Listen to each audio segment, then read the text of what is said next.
Thanks for joining us tonight. It's really a great pleasure to be here with William and with Alexi and with Tina. They're joining us tonight to talk about their own experiences in the organizations in which they work in Asia, and also to talk about how stakeholders can work together to address the really enormous problem of the wealth gap and poverty, extreme poverty in the areas in which they work. Talking about disparities of wealth and well-being in Asia is about as big a topic as you can imagine. And obviously, it's not an issue which is just exclusive to Asia. It's really a problem all over the world. And regardless of what statistics you look at, the wealth gap is really growing. There's all kinds of, I would say, dancing on the head of a pin kind of discussions about how big the gap is, but it's absolutely enormous, and we know that. And that's a challenge for which each of the organizations represented by my colleagues here are spending a great deal of their time. It's a motivating reason why they exist.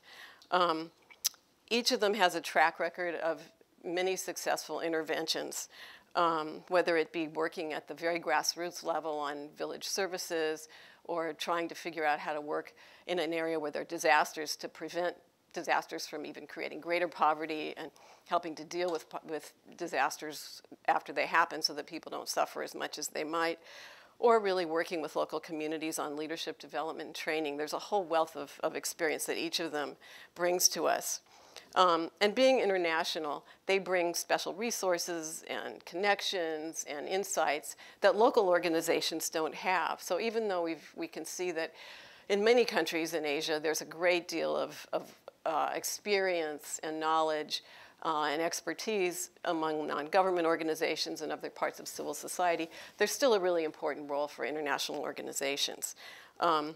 So what we'd like to talk about is how they, as international organizations, are making a difference. And I thought we would start with William, who's really working at in a way, a very localized area, but on problems that are really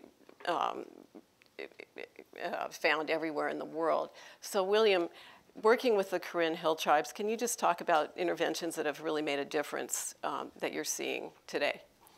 Yeah, sure.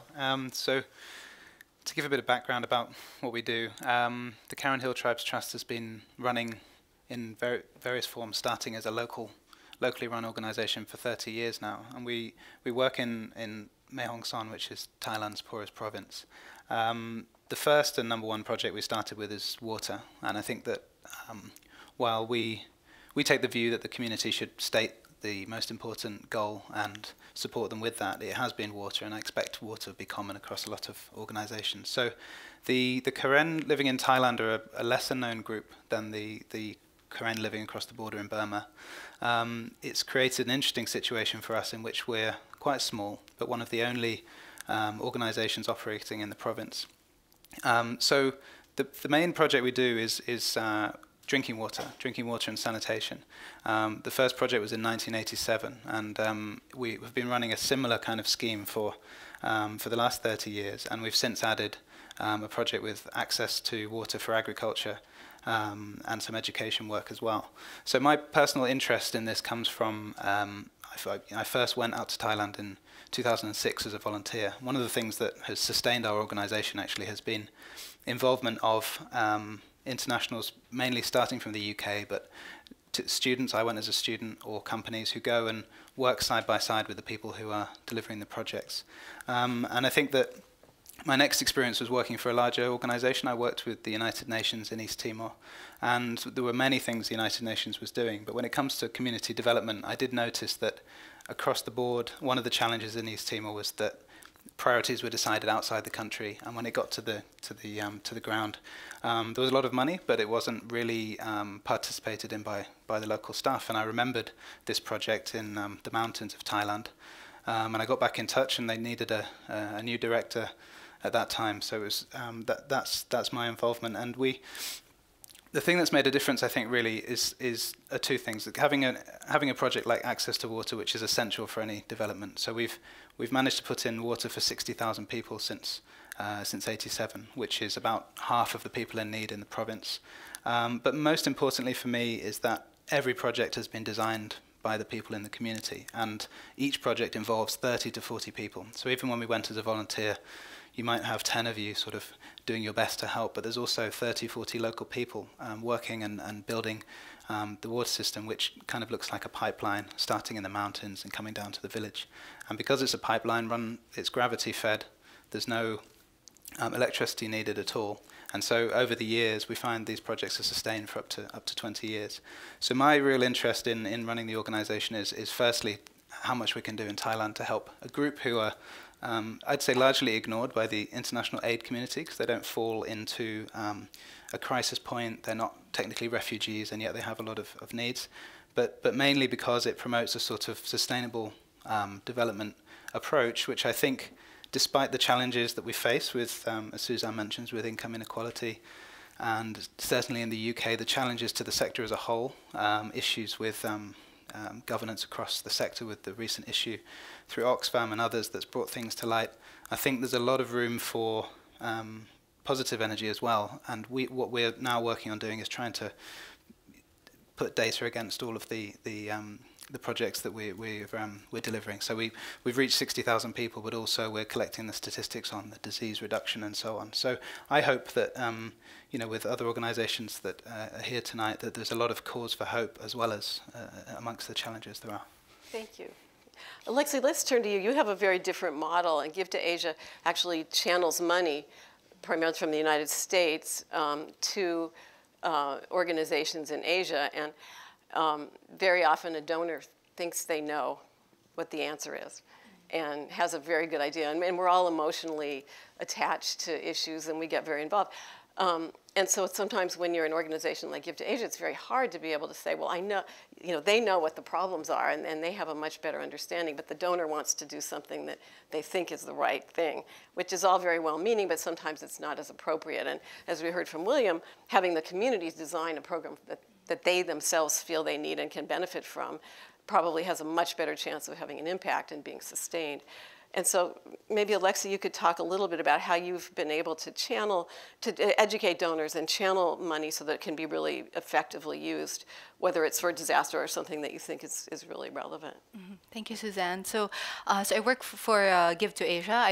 I've been with Give to Asia since 2012, and I also represent the Philippine office of Give to Asia. So, well, Give to Asia is homegrown here in San Francisco. We're a nonprofit organization, and we act like as a connector or a bridge between donors that have interest in Asia-based projects, whether these be family donors, corporates, or individuals. And we do have local representatives on the ground in Asia in 24 different countries. And so to be able to educate donors, we do use local knowledge. So we do have representatives in these different countries. We highly emphasize on local knowledge as well as community-led development. So we do try to strive to emphasize this to our donors as well. We highlight this through, speaking to our, building relationships with these local organizations that receive funding from our donors, as well as highlight success stories as to how they have made an impact through the donations that they have received. So it is quite a challenge, as you had mentioned, to shape that, but we have strived to provide proper information as well as proper guidance to our donors as well as to how they would be able to invest the monies. I think it's been helpful that we have local experts on the ground to be able to provide us, more real-time information, and we do have some we do have a service wherein if donors do ask us, what are the more critical issues that they may invest, their philanthropic money into, we're able to provide that. We also work, so a sample of an organization that we work with is the Karen Hill Tribes Trust. So they have partnered with us for a number of years so that they can access their their US donors and conduct fundraising here.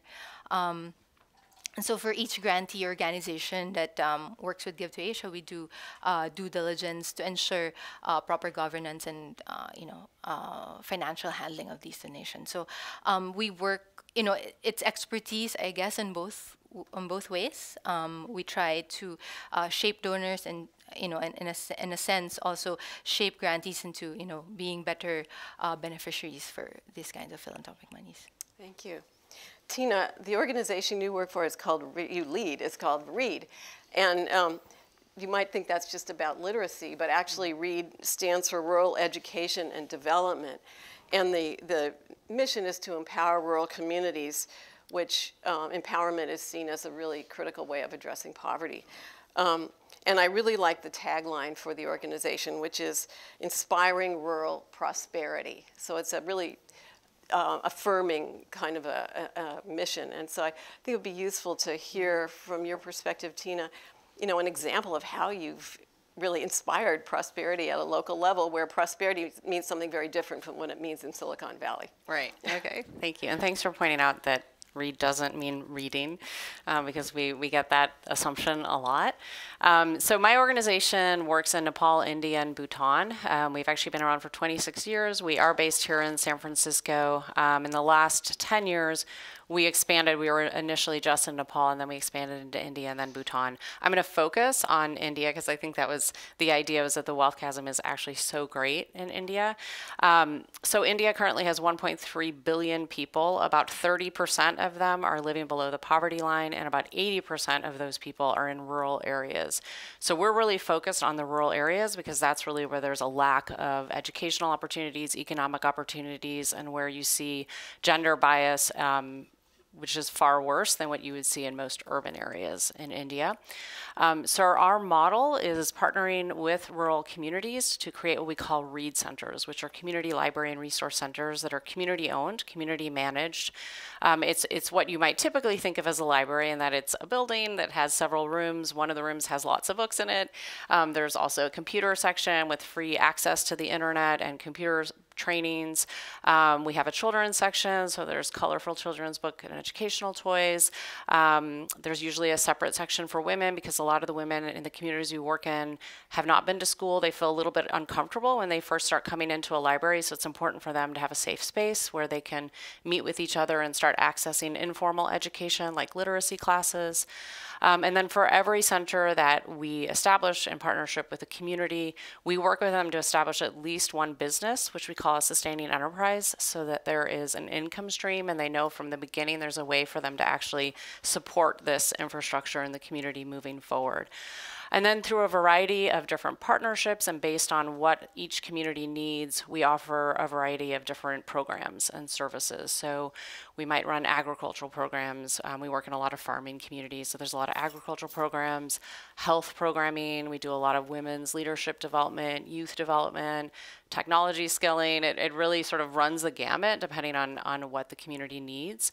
An example in India, which I've been around for since I've been the executive director for 8 years, and we opened the center about 7 years ago in a community called Gijgar in Rajasthan. And when we opened, it was a newly constructed building. The community helped establish it, so it was quite a big deal when it opened. At the time, a lot of men had left the community because there just weren't opportunities there. And so they were leaving to go to the cities for work, leaving behind the women, and there just wasn't really much for people to do. There wasn't opportunity there. So we started with the library with computers. A lot of the young people were coming in and learning how to use computers, getting access to the internet. And then we really started to do a lot of livelihood skills development there. At the time, we had a partnership with Walmart. They have a big focus on women's empowerment, and so we were doing a lot of skilling around sewing, handicraft production, and then our country office in India was actually helping create market linkages so that the women who are making these products would actually, they would have a place to sell these products beyond the local village. And so they ended up actually being able to sell tens of thousands of bags, reusable cloth shopping bags every month, first to Walmart, and then it grew, and actually there's a lot of different buyers for those products now. I met one of the gentlemen who was actually one of the people who first invited us into this community a couple of years ago. He said our village was dying, and now it's come back to life. And that's really why we do the work that we do, so that communities can really thrive and prosper where they are, so that we can sort of keep people from migrating to urban places where they sometimes won't even have the skills to do better for themselves. Great, thank you. One of the things we wanted to talk about tonight is local wealth in the countries where we all work. And so it would be helpful to have each of you reflect on how you've, as an international organization, how you've been able to help tap some of the wealth in the countries where you're operating, so that people in their own country can also begin to have an impact on the poverty and the critical problems that they're facing. So, William, do you have some experience with this? I do, yes. Yes, I mean, Thailand's wealth, GDP wealth, has been growing steadily for the last 20 years, and it is actually within the Southeast Asian region a success model in terms of economic development overall. Our model has changed quite a lot. So we did start with this very small partnership with UK schools and universities. So the UK side has always been present, and as you probably gathered from my accent, I'm from the UK also. My first 3 years running the organisation, we were based there. So that the shift we've made, we've realised that within Asia as a whole, also including in Thailand, there is potentially more resources actually now available. We do a lot of fundraising in the US through our partnership with Give to Asia, but we put it as part of our strategy in 2015 to try to work more with Asian donors, and I've based myself out of Thailand for the last 2 years to do that. So I was thinking about this question on the way here, and I think that we've had some successes, but not in the areas we expected. So we have raised more in Asia, and we have raised more in Bangkok as a whole. The fundraising method we've used to do that has been quite simple, which is just that we've offered donors who have the time to travel to the projects the opportunity to see them, which I think is the ideal for us in terms of the transparency of the project, the chance to give donors to come and see the work and meet the people that their funds are supporting. We have approached a few Thai sources. There are some local sort of socio-economic issues which I think have proved harder to get around in terms of our work with the Karen. I think that we've had great cause for hope with some of the younger generation in Bangkok, but nevertheless there are issues to do with the Karen and their status. The Karen historically were semi-nomadic, and so within Thailand the main reference point are the forests. So the Karen have traditionally lived in the mountains, which is how we do a mountain water system. The group has moved around Southeast Asia, albeit current Myanmar, south of China. It's not really clear from the history exactly where they came from, and they're one of a number of hill tribes. But essentially, since the 60s, when the forests have been conserved in Thailand, there is a positive move to protect the environment, and yet those who live within the environment are no longer able to move to a new water source, move to find access. So this is the reason for doing what we do, but as a group, with the large numbers of Karen over the border in Myanmar, there are some perceptions within Thai society, perhaps with the older generation, that they're less, they're sort of less part of a traditional Thai group, and that comes from a long historical process of how Thai nationality was formed, a question that's very current at the moment in the country with the change in the monarchy. So what we found is that it's been slow going with Thai sources of wealth, albeit they're quite large. I think that the main donations from Thailand go either to the royal projects, which are very good projects and work in a similar area to us, or to the temple. And we have found the main area of success has been unexpected, which has simply been taking people from Bangkok up to see projects. We did a trek to raise funds recently. And I think just the personal contact point, which I do actually feel could be from anyone anywhere in the world has generated an emotional connection with a few of the people in Bangkok, and they're returning next year to do some more fundraising. Now they're Thai or half Thai, and can share the language with the people in the hills. But I would say that we expected it to work slightly differently, and as all things with fundraising, it turns out a different way. So we hope in the long term that actually yes, us becoming a bit like a bridge would mean that the funding is circulated more locally within Thailand, but it might take some time. But it's interesting that you've been able to bring people, and we know that you tap people's emotions, and that's the easiest way to raise funds, when people feel like they can have a real connection with the community and really make a difference personally. That's kind of the way you start, I think, in philanthropy. Absolutely. You have a slightly different model from that, but have you been able to tap resources locally to match Give to Asia's funding from here? Or how does it work if you're trying to tap into local wealth?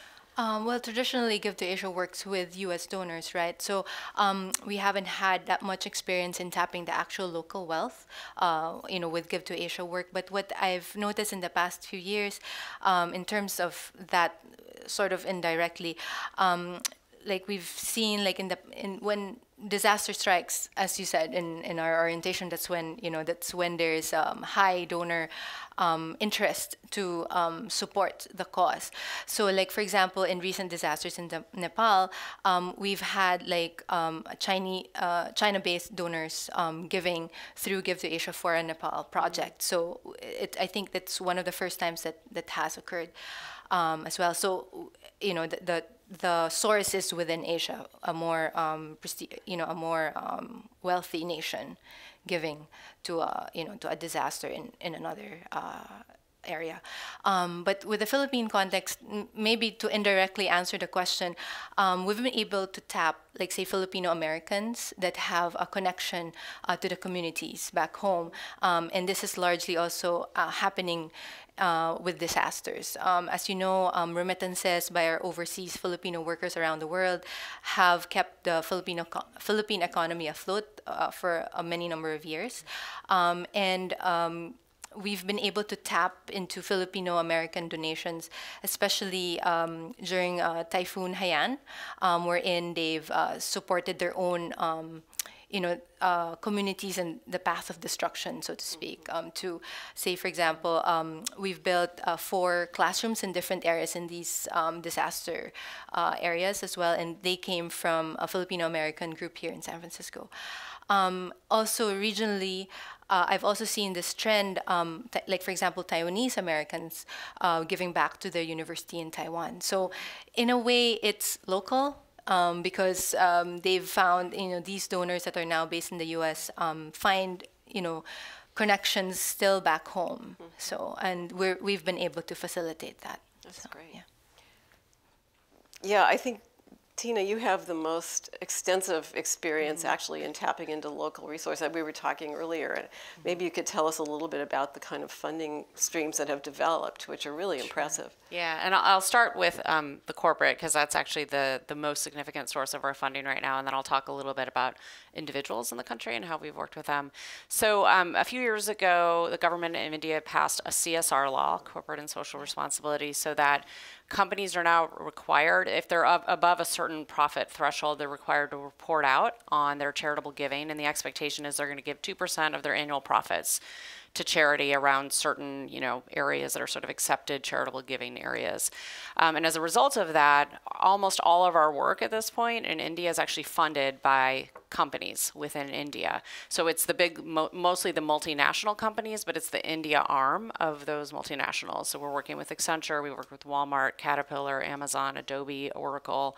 And so there's, that's basically where most of our funding is coming from now. So in that sense, it's local, but it's also connected to global, because those are all companies. Most of them are actually based in the US, but it's the profit from their local India entity.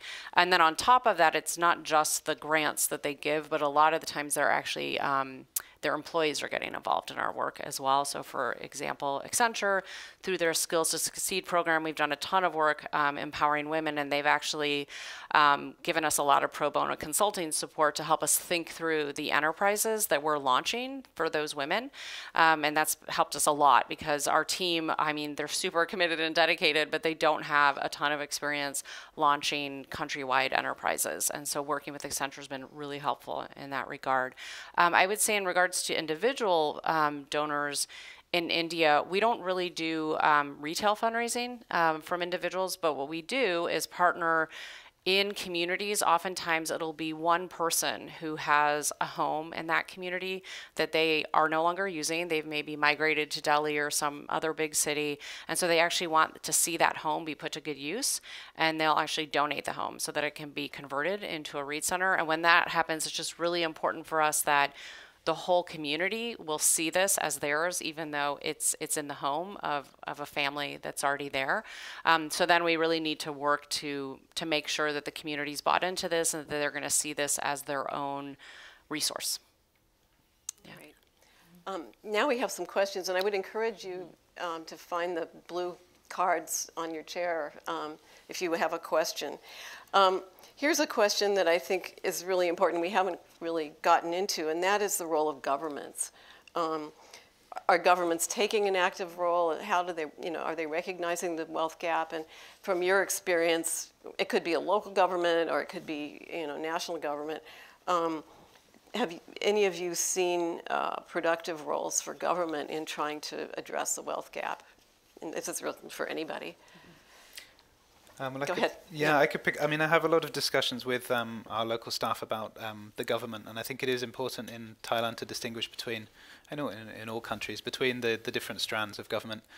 So particularly over the past 5 years, Thailand's gone through a change in which the latest coup was in 2014, and it's become a military government. So we don't get affected by the national politics very much in the north of Thailand, but locally there is a government allocation, which is a kind of important area that I think we ought to work with as a local organisation. So every village, to give an example of how we work, every village contains an average of 350 people.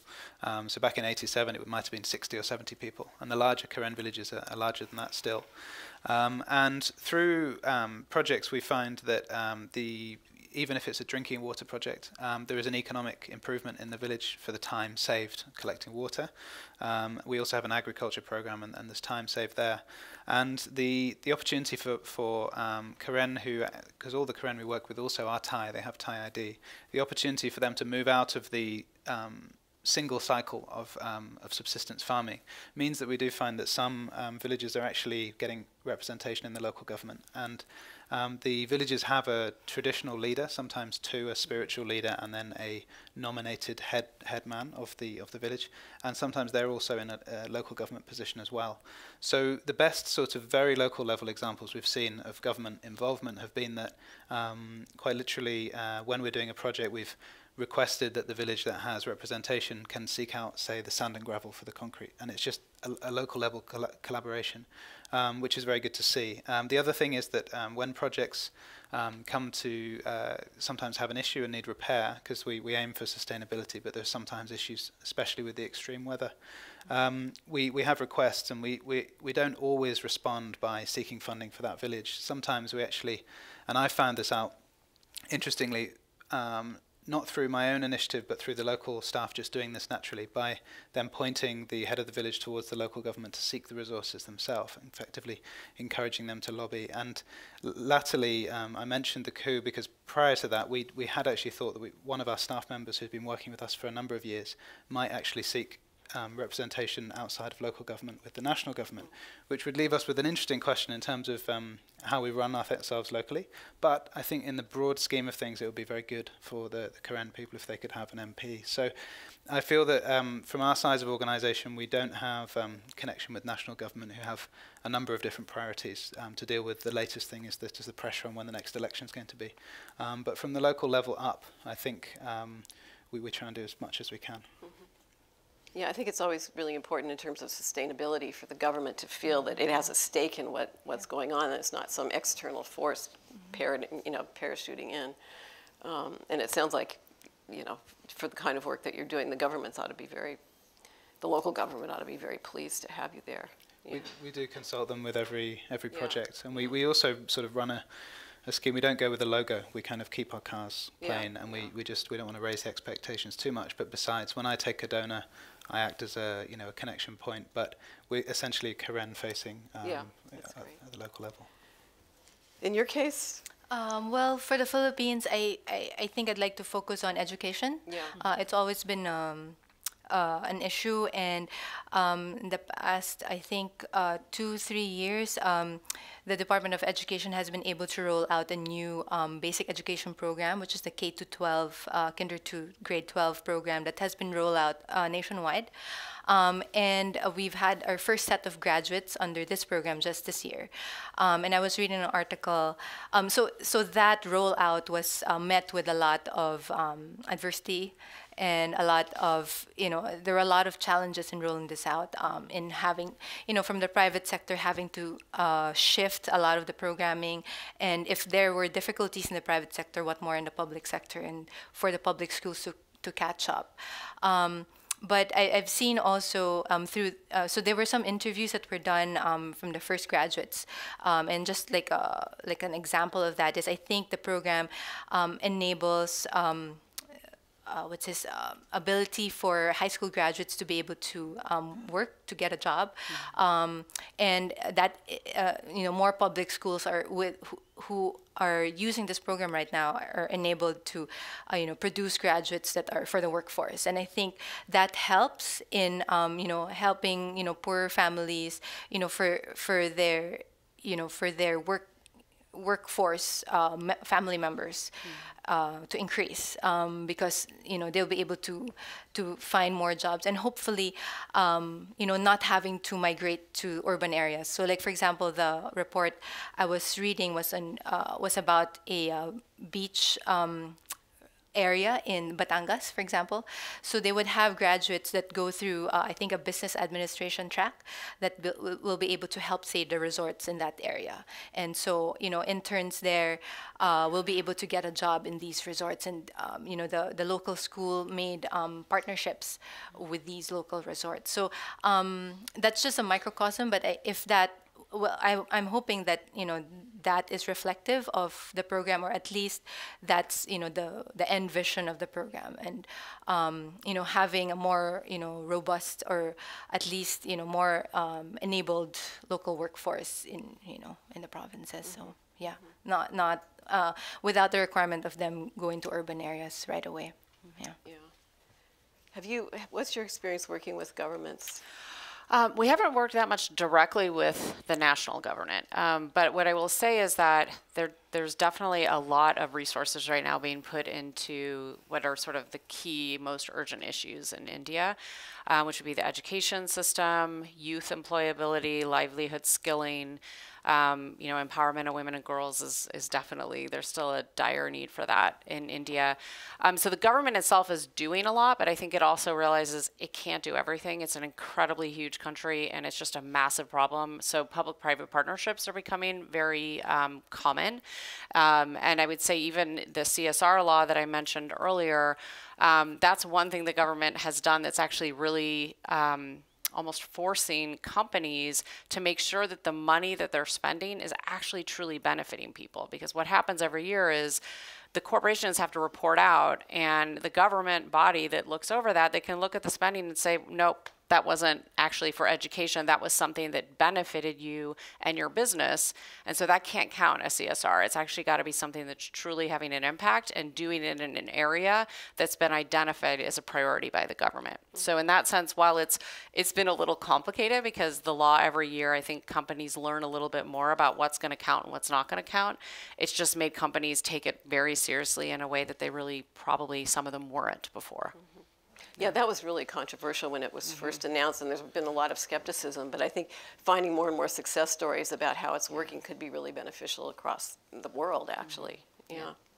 I know that in general your programs are rural, But we do have a question about urban poverty and whether, maybe you could talk about the connection between the kind of work you're doing and urban poverty. And we know there's a lot of fluidity, people migrating from, and as we heard, trying to prevent migration necessarily to cities if it's possible for people to be better educated and find livelihood at home. But have you engaged in some aspect of rural-urban migration and working on trying to address poverty in an urban area? Yeah. I mean, I could pick up on that in that when we discussed the case for support for the Karen Hill Tribes Trust, and particularly with the number of international visitors we've had, from the very traditional fundraising model of people in need, having difficulties in their life, one of the challenges we actually face is that the Karen are extremely happy people, and that their life, as much as there are clear needs in terms of lack of access to school and water, is a very communal one, and people and volunteers who come back always explain just how happy they are. So the connection I always make to the urban situation is that in Bangkok, just as in many developing cities, there are particularly dire situations for some people, and in the Klong Toi slum in Bangkok is an example, but I'm sure there's similar situations in Manila and other cities as well. And for us, the way that I've come to understand it is that what we're aiming to do, particularly with an ethnic minority group, is to put in programs that prevent the urban migration from happening quickly. So in the case of our agriculture program, which enables Karen farmers who have land but is not able to be irrigated, the sort of cycle of poverty is able to be reversed, because without enough rice, all the men from the village will travel to the nearest city to work on construction projects, and naturally that leaves the older and the younger in the villages. It also brings social problems with with marriages being spread apart and so on, and in a way. The worst possible situation for a group like the Karen could be that if there are simply no more opportunities or no ability to stay in their traditional way of living, they would all move to the city very quickly. And there have been challenges from the east of the northeast of Thailand, simply from the gap between rural wages and urban wages in most notoriously the sex industry, but also other areas like construction, which are quite unregulated, where people come very quickly to the city. So what I often say to donors is that as much as that looks more dire than the quite beautiful mountains in which we actually work, is that the sort of sustainable projects we're doing, like the agriculture project, enable the men to work in the town, enable them to gradually, there will be a migration towards towns, and actually I think eventually all the villages in the mountains will probably eventually move down to smaller towns. But for that to be a gradual process, I think is so important, because with many ethnic minority groups around the world in different cities and countries, the issue of a lack of education and a language gap means that they can often be very sadly represented, like in Sydney, for example, with the indigenous groups, of quite simply one single group, it seems, has been stuck in sort of the worst situation in urban poverty. So we don't have urban programs, but we certainly feel that the work we do in a rural area has that connection. Tina, you mentioned this as well. Yeah. And you mentioned somebody had also asked about the outmigration of men and the impact on women in the community. So maybe there's a connection there. Right. So I would say, there's the outmigration of men, and then working with the women who are left behind in the rural communities. And often what happens is they end up in such a situation that they're earning enough that the men can actually come home, because there's opportunity for them back in their home village. We are doing a little bit of work in what I would call semi-urban or almost urban areas. We don't work in slums yet, but we are working in areas just outside of Delhi. We're about 15 minutes from the international airport in Delhi. So it feels like a village, even though it's just on the outskirt of a huge, huge city.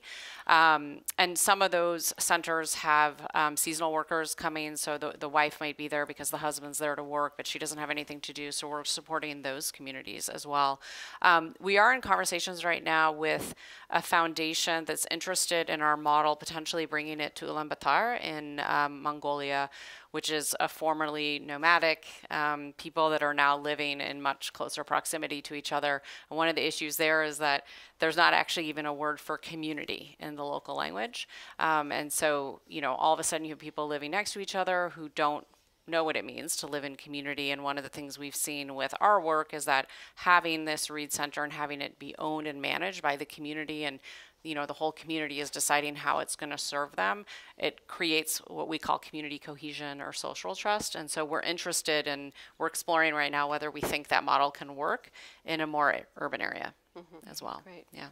Alexi, this is a little change of pace here. There's a question about the Philippines and how it's responding to climate change and creating resilient systems, and who's funding these or who should be responsible. And I know that Give to Asia, especially around disasters, has been really, really active in trying to help mitigate before a disaster happens, especially because we know in a country like the Philippines there are going to be typhoons every year, and there are a lot of vulnerable communities that just keep getting hit over and over. So I'm wondering, from the perspective of Give to Asia, it's how the work that you all are supporting is addressing the challenges of the climate in the Philippines.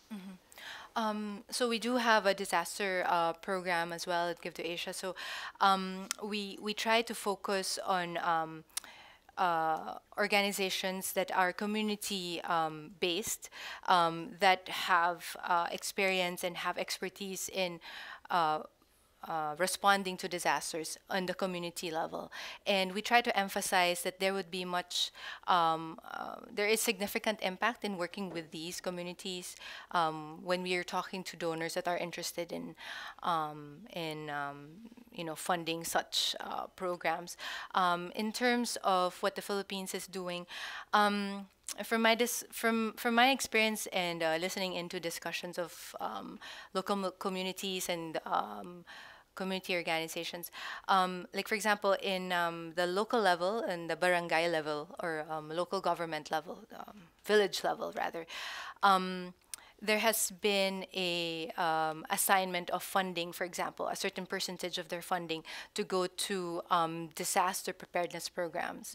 But the local government or the village government, for example, does not have doesn't have the expertise or doesn't know what to do with these kinds of funds. So sometimes they use the funding for, say, a basketball court, saying that this will be an evacuation center. So I mean, so we've had examples of such funds that are misused or misguided in usage. So we've met organizations in our disaster preparedness program that have worked with local governments to try to train them into, making a more localized, how do you call this? Localized hazard mapping, for example. Using that funding for that rather than just a generic evacuation center. So like we've worked with organizations that have worked with local governments to make use of that funding, and it's been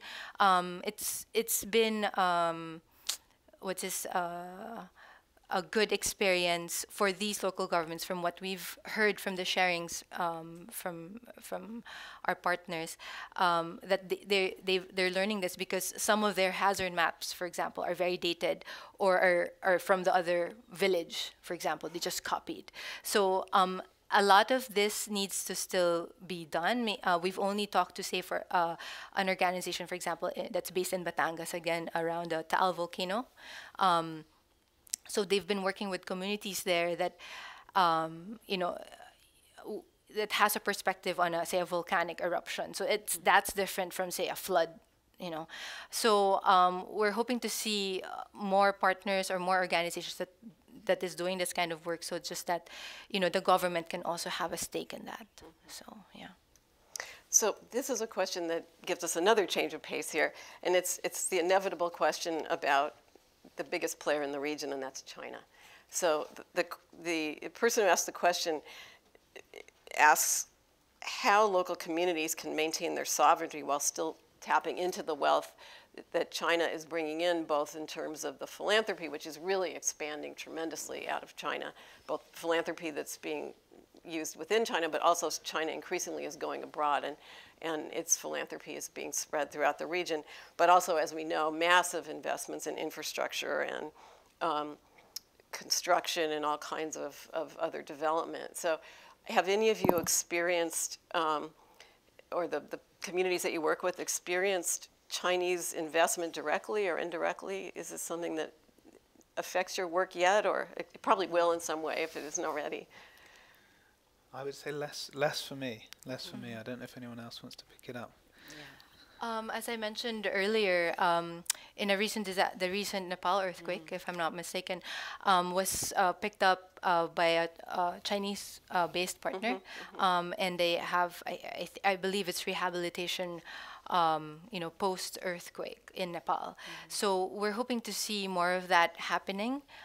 Maybe we could, Give to Asia can certainly move that conversation further. And since the wealth is growing in China, there might be an increasing trend in that as well. Yeah. I'll say my own organization, the Asia Foundation, one of the things that we've been doing, especially since the earthquake, was just helping train NGOs, non-government organizations from China that are working, and it started the ones going to Nepal. And these are organizations that really haven't worked outside of even their own community in China, and helping them just have basic governance and management, and just how do you operate as a good actor, and what are the basic principles of being a responsible organization, and how do you work cross-culturally. And some of those things are take a lot of effort, actually, but we've found there's a really growing body of Chinese NGOs that are really interested in working the way we do, actually, throughout the region. So I think that's actually a very positive development. Well, let's go back, turn ourselves back to the communities. Here's a question that may resonate with some of you, and that is, as we were talking about all of us being concerned about sustainability, have you seen savings groups develop, and how are you, if you are, helping to enable people to maintain savings in their communities and deploying those effectively? Is that something that you've worked with at all? Well, I think that it's something that we do connect with through our education work. So we have all of our work connects to education, in that the additional income into a village will enable them, instead of just living as subsistence farmers, to be able to pay for access to school. But the school dropout rate is still extremely high in Mae Hong Son. It's only 1 in 4 children finish secondary school. So of that group who manage to get through to the end of school and get good enough grades, we have a scholarship program. And interestingly enough, a question that often comes up when we talk about education is, if you provide people access to education, don't they just want to go off and work in the cities and live the modern life, and that's the end of that? And actually we find it's quite interesting that such a high proportion of Karen who come from rural Thailand do prefer to be sending remittances back home. So even Chiang Mai, which it is a big very big city now, but that seems too busy really for some of the students we support who go off and study there. So in terms of managing the savings, we are starting to collect data across all our projects. As I mentioned before, it's one of the hardest things to do as an organisation that's keen on doing as much as possible in a rural area. When I picked up the work, we had a few statistics coming in through the sort of output of the projects. How much have we done? But the team on the ground, so I have 7 staff in Thailand, all Thai Karen. They really want to get in the car and do the next project, and so it's very hard to build the time into the schedule to step back and get statistics. But I'm very excited to be doing it now, and in 2 years we'll have our statistics coming in across all the projects.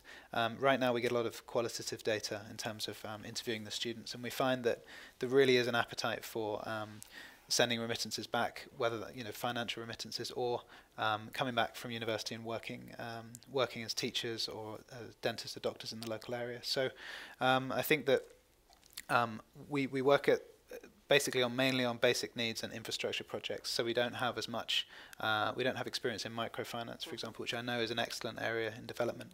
But I'm sure that the benefit of education for the Karen will be really important for the future. Yeah.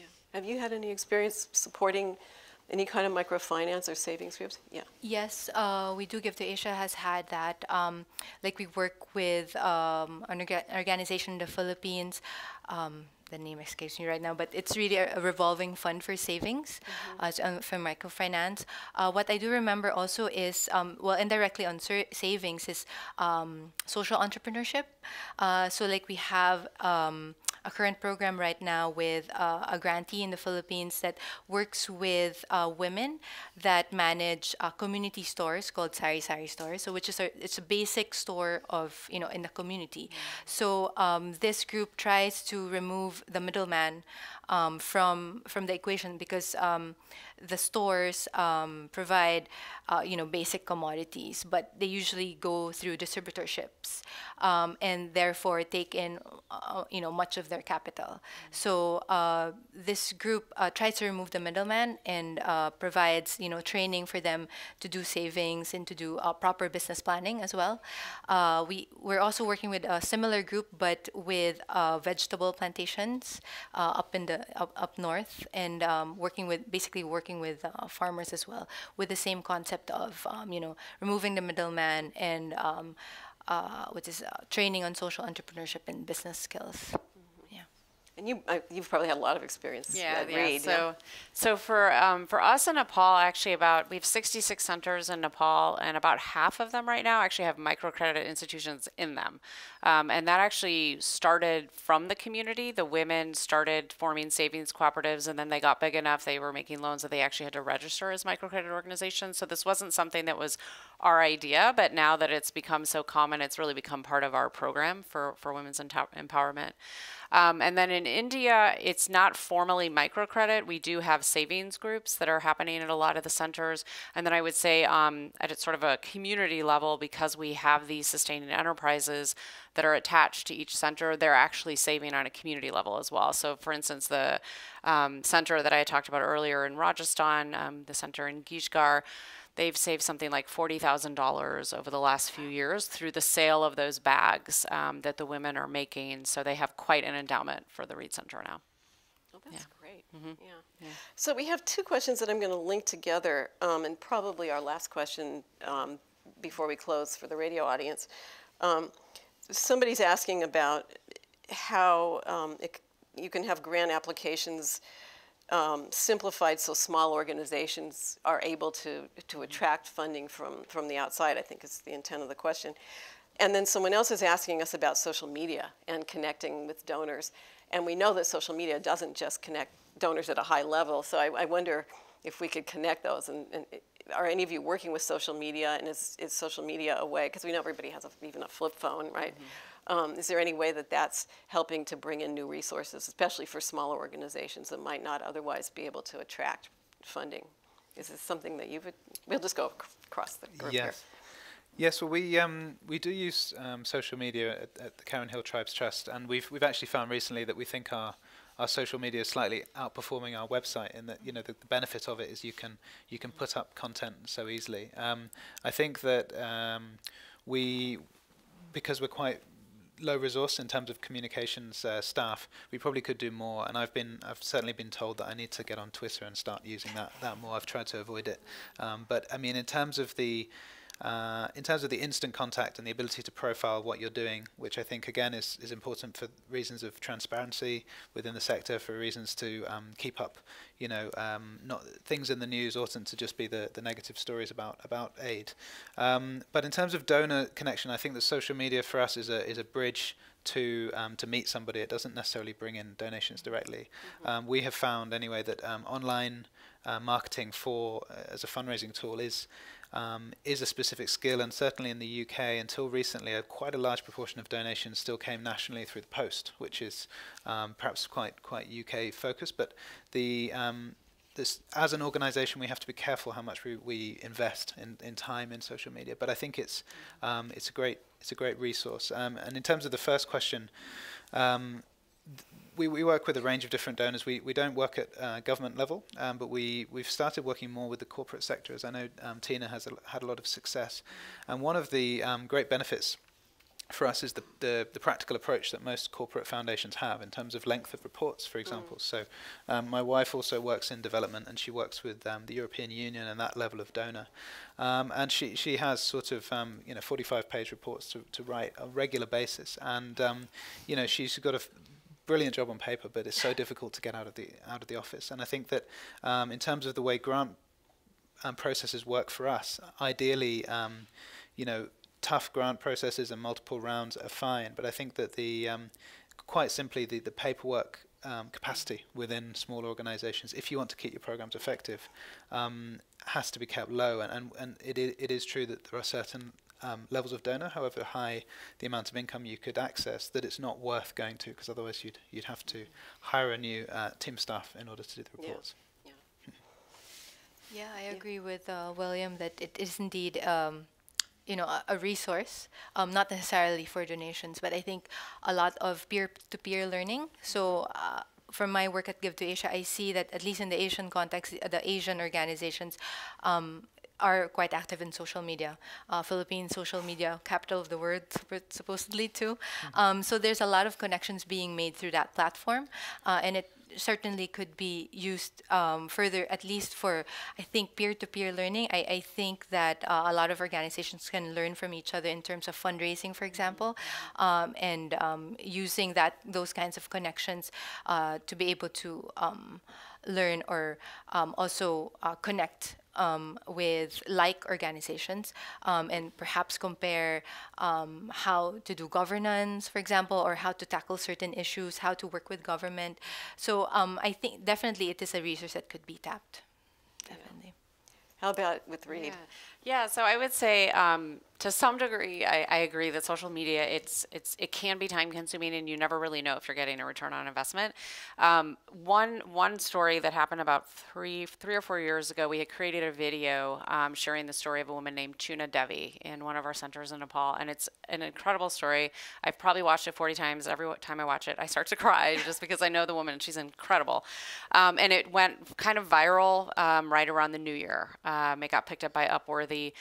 And then several months later, our team in Nepal let us know they had gotten this pretty significant grant from a foundation in South Korea. And we learned later they had been following us on social media, and they saw the video, and then they went ahead and just contacted the Nepal country office directly. And that's how the whole thing came about. So you just never know when, because the best thing is for someone to be able to see your work for themselves in person, but since so few people can actually come to Nepal and India to see our work, I feel like that's the next best thing, is sharing videos and stories via social media. Sure. Yeah. Before we close this segment, there's a question here which is very broad-ranging, but it goes back to the original goal of this session, which is to talk about the wealth disparity. So this questioner asks how the wealthy segments of the countries in which you work support the poor.